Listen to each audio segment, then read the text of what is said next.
How many times have you found yourself going to the store to get a cute notebook and just not finding the right one? We are happy to share about a brand we love, Be Rooted. Be Rooted is the first Black-owned stationery brand to be sold at Target, which is not easy at all and a huge deal.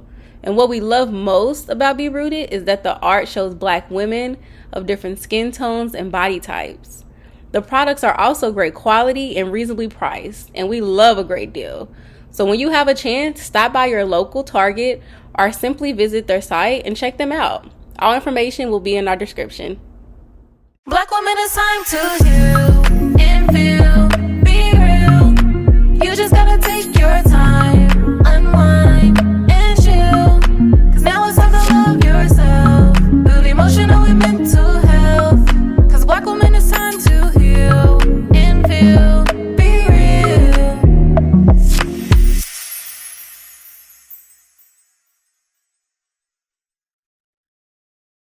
Hey y'all, we're back with another episode of Black Women Healing Podcast, and this time around we are featuring Black men who are close to us, are around us, and we're just engaging in various different types of conversations with them. So on this episode, I have someone special to me, my cousin, and I'm going to go ahead and introduce this spectacular person. So he's originally from LA and moved to the Valley. He is classically... Whoa, I did not know this. He's a classically trained theater actor who's worked on projects on OWN Network, AMC, and wrote and starred in projects that he has created. He has also taught theater in China in 2019, and he's a part of a higher education development organization specifically for Black men. So, again, this is my cousin, so I probably skipped his name. His name is Josh. But we're just going to dive right on in, Josh. Are you ready for this? I'm ready. Tell us about your mental health journey. Sheesh. You know what? It's pretty like in its infancy right now, because I think within the last year or two is when I even started to care about it. Okay.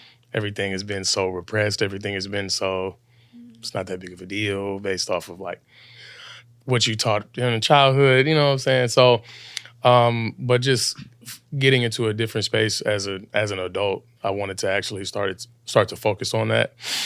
Because just like when you go to the doctor and they tell you something like, hey, we're just doing a checkup, but we found X, Y, and Z. Yeah. So when you do work on your mental health, you need to figure out what's going on. You could just be doing some light work and then find out there's some other stuff that you got to get going. So, it's been like a year or two, something like that. Really intense this year, though. Beginning of this year, for sure. I need you to take a deeper dive because you said a whole lot of nothing. Okay. So I need you to tell us a little bit deeper. Like what I've been doing about it? Yeah. You said 2 years. You said something happened 2 years. Well, yeah, just he's like... scratching the surface. I'm not saying he's saying nothing, but he's scratching the surface. And he's a deep person. So for him to not be going as deep, that's a little different. So I need you to go a little bit deeper. Well, we had like 4 hours. We could go crazy with it, But no, just like being more intentional with the things that I'm doing, right? So, because I know I want to do things that are going to actually improve my happiness and actually improve my confidence rather than diminish it. So that's making sure that I carve out time throughout my day to prioritize the things that are actually going to make me feel good. So that's, for me, that's like going to the movies, is going to see a play, is reading a play or anything like that. I really, really enjoy that. I'm in like a whole different space, a whole different world when I do that. Wow. Yeah, just making sure that's the priority. That's what I do. You just made me think of something. When we go to plays, that's healing for us. Oh, definitely. Because we be so into it, but I never thought of, when you think of healing modalities, people talk about journaling and meditation. And I tell clients this all the time. You can't always journal or meditate. Sometimes you don't feel like you're in that headspace. Mm-mm. But to hear you say, like, watching a play, reading a play, a musical, things like that, it's making me think about how we do that as, like, our way to, like, bond. And we have these really deep conversations after. Yes. But my brain never clicked to say, oh, those are also healing moments. There are other healing modalities that exist that we're not even thinking of. This is true. That is true. And I'm glad that you've been able to explore that. Definitely. I know this is a therapist to me, but I have to ask. So what happened 2 years ago? Like, what triggered it? Was it this one over here who was like, oh, I'm her being a therapist? Like, what triggered you to, or activated, we've been trying to use that word more. What activated you to be like, I want to take my mental wellness more seriously? Was it like a friend? Like, what was it? No, it was just rock bottom. Mm. I think we all have our own personal rock bottoms. Like, I wasn't like panhandling on the street, like, can I get some money, rock bottom? But like, I had my rock bottom. Right. And I remember, you know what, let me not say 2 years. It was 1 year ago. Like a year ago, just when you laying on the floor, figuring out like, why should this even continue? Mm. When you sitting there in the dark just for hours, just sitting there crying, like, this is not worth it. You kind of are forced and have your back against the wall and like, either you're going to do this or you're going to do this. Mm. And you already have experienced life and the beauty of life. You don't want it to really just go away. You just want it to get better. Mm. So how do you fix that? So that's how it started. Yeah. And then one thing led to another. You start reading these books and looking into these books and watching these videos and hanging out with these people, and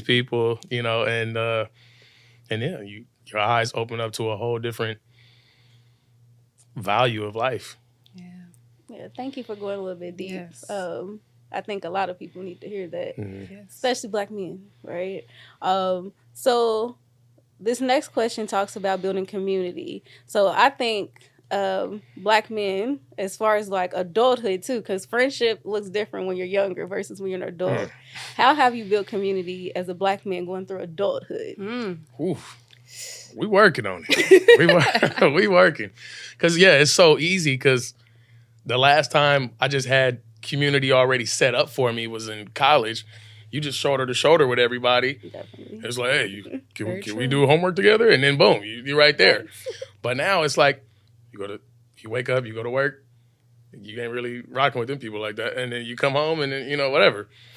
But I think that's also a part of you carving out that time is I like to talk to people when I'm out doing the things that I'm enjoying because I feel like maybe they're here for the same reason. Mm-hmm. So it's like, oh, let me try to talk to this person, pick their brain about this, X, Y, and Z, whatever. So that could be at a conference, or that could be at a theater play or whatever it is, or you at the jazz club, like things that I actually enjoy.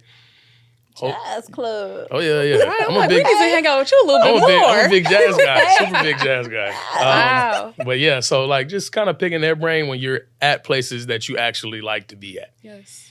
As you try to find community there. Wow, you're bold for that. And I only say bold because when we think about being a kid, what do you do to go make friends? You run up to them on the playground. Maybe you tap them a little bit. Maybe you push them. They're like, why you push me? Or you just start talking about random stuff. But I think as an adult, when we're out and about, we're too busy thinking about how do I look? How do I smell? Yeah. Did I say that correctly? Do I have the vocabulary to talk to this person? Am I going to sound right? Because I know for me, there's some words that I say kind of funny. And I'll be thinking in my head, like, how am I going to have this conversation if I say that word funny? Are they going to understand what I meant? Or just being like a Black person and existing and thinking like, okay, what are they thinking of me? Like, I want to talk to them, but what are they thinking? So that's why I said it's bold to just communicate with people, because my friends make fun of me. I do that. But in the back of my mind, I still be thinking all these things about myself of like, how are they perceiving me? Did I say that correctly? Did I seem like an asshole? All those things. So I think that's a challenge, to just talk to people more when you're out and about, because you literally never know how you make somebody's day too. Oh, yeah.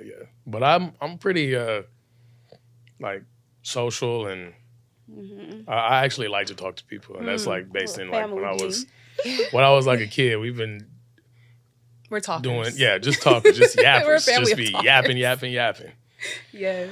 It's a great thing though. And I think that even if you're not as social, even like those little nuggets of like being in those spaces, even I think somebody else might be a little bit more social, like if you are even in the space, right? Yeah. So Very true. you might not be talking, but you might meet somebody who's like you who talks to them, right? Yep. And so being open, I love that. So this next question, and I feel like it's getting deep. It's getting very deep. But I feel like this has to have some context.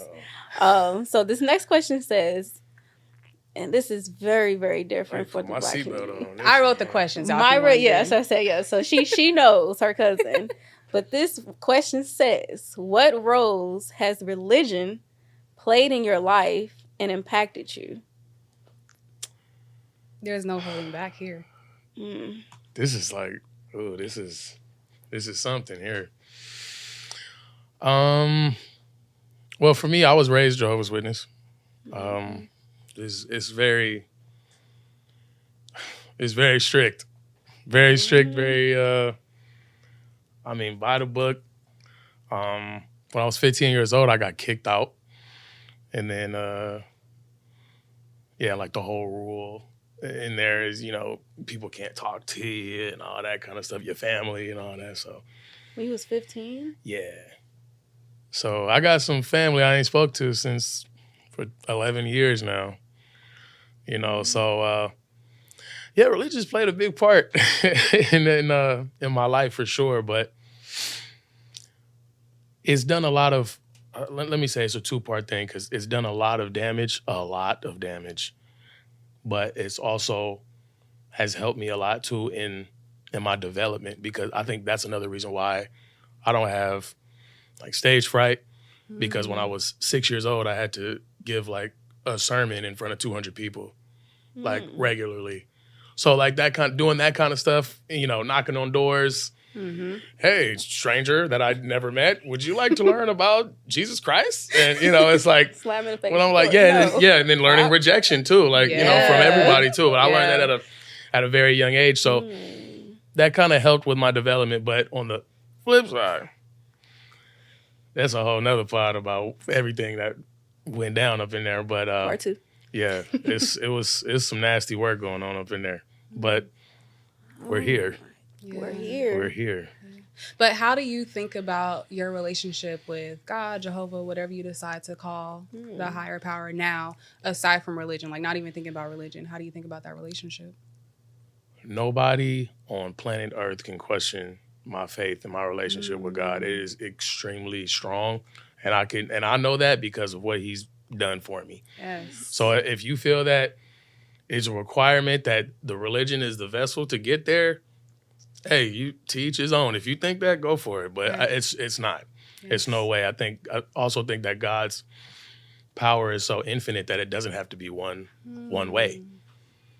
I don't think you're wrong if you're Buddhist. I don't think you're wrong if you're Catholic, if you whatever. That's the way that you have your relationship with God. Yeah.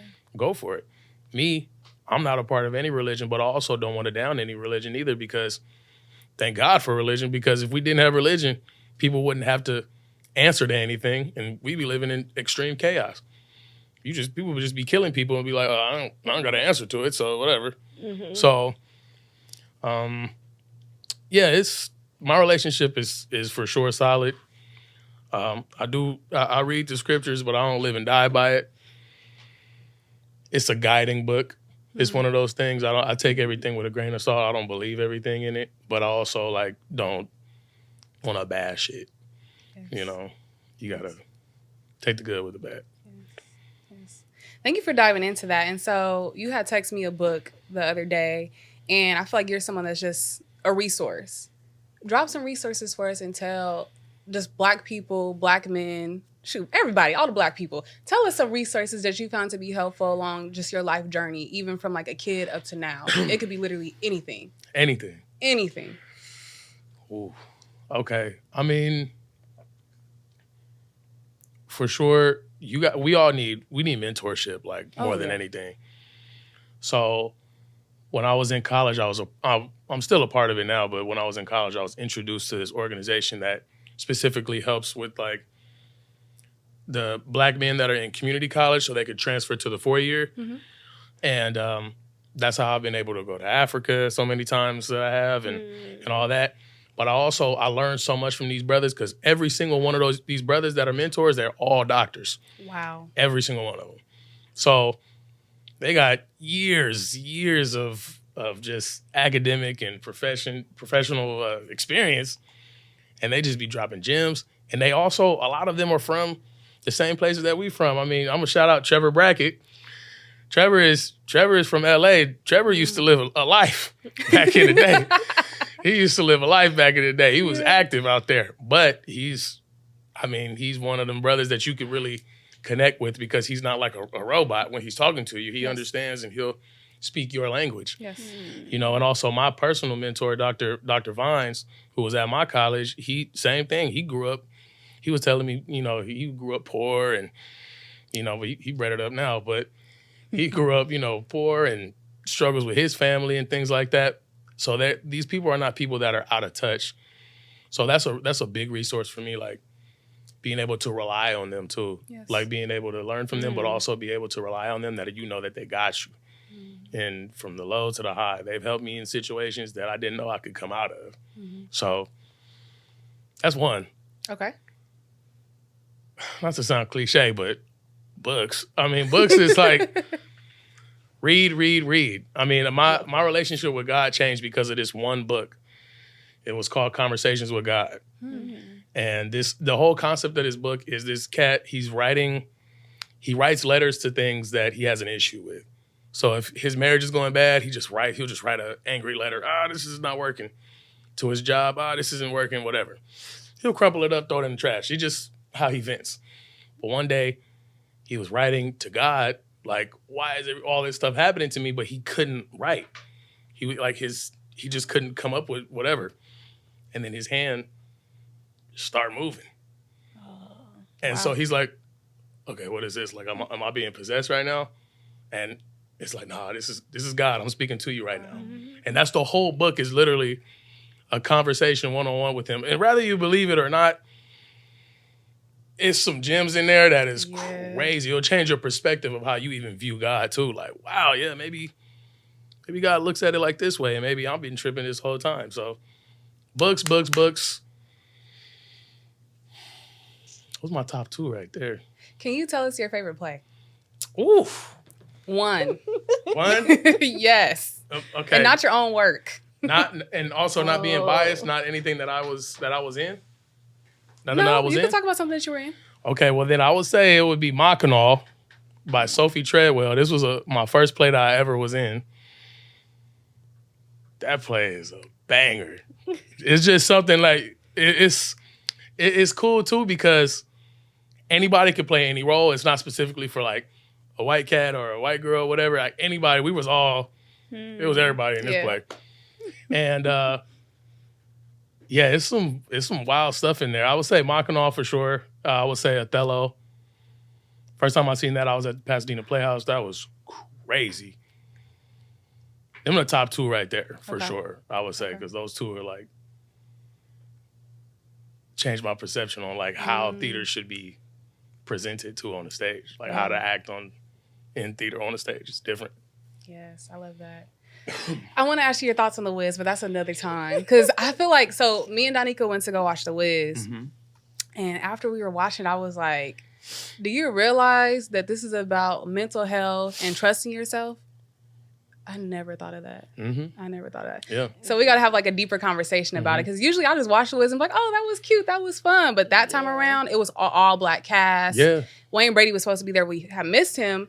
But afterward, I was like, oh my gosh. So all the characters in it play some type of role of a thing that you possess. So it's all a part of you. Yeah. And Dorothy's just carrying us along, learning that she needs to believe in herself. Yeah. How did I not get that? Till now, this big age. It's just it's different. It's because of your experiences and your life and other things that now you can now assess it with a different lens. That's what it is. Yeah. And even us talking about it, because when you was talking about it, I'm like, dang, I didn't see it from that, you know. So it's like those different pieces versus us watching even plays when we're younger and stuff. It's just like, okay. But like now we get to be critical. We get to think of our own experiences, other people. Like even you talking about these plays, if you probably would have seen them when you was younger, you're like, these are magnificent, like because of your own experiences, you know? So like, I think that's why. You talking about plays, that's how I was looking at Lion King. Oh. When I was a kid, I was like, this is well, when I got grown, I was like, oh my God. Yeah. Yeah, I go to watch it every year. Crazy. That's why I go every year. Because every time I watch it, I'm like, wait, I didn't because I've been going to the Lion King since I was like 7 or 8. And so literally every time it comes, I'm going to watch it. And every time it's something different. Whereas when I was a kid, I was just watching. I didn't know what was going on. you know They what's was going jumping on. off of stuff. Okay, Yep. cool. But now I'd be like, wait, what? What? And I think that's my joy of going to plays now, of like just analyzing all the ways that you're being told something that you need to be told is what I feel like. It's always something. Always. And it's raw too. Like It is. it's something you never know what can happen on the stage. Don't. Like with the movie, it's straight Yeah. because it's already been edited, everything. Mhm. With the stage, there could be one night. Yep. I missed almost an entire page of dialogue, Oh. but nobody knew because it's the way you got to pick it up. You got to be able to pick it up. Yeah. But you have to know so much dialogue. Like you have to know 200 pages worth of dialogue. Yeah. So it's a lot to do theater, but that's why I like. That's why I really enjoy A it. lot of memory. We're going to bring you along for our next one. yeah, That's yeah. fair, We're gonna yeah. go to a play, and then we can all dissect it. You know, Yes, you know. For sure. But you gave us a lot of resources. You talked about like pretty much I hear mentorship, like folks who have wisdom, reliability, and then what was it talking about like your hobbies, like finding hobbies and plays. Yeah, books. So you talked about a whole lot of amazing stuff, but at the end, we always leave our audience with a takeaway. It can be a quote, it can be anything you want to say to the audience and listeners right now. So what would you say as a takeaway? Pertaining to what we said. Anything. Anything, literally. This has absolutely nothing to do with what we just talked And that's about. fine. Mm-hmm. And it's going to come off like I'm trying to be funny, but I'm not being satirical or anything like that.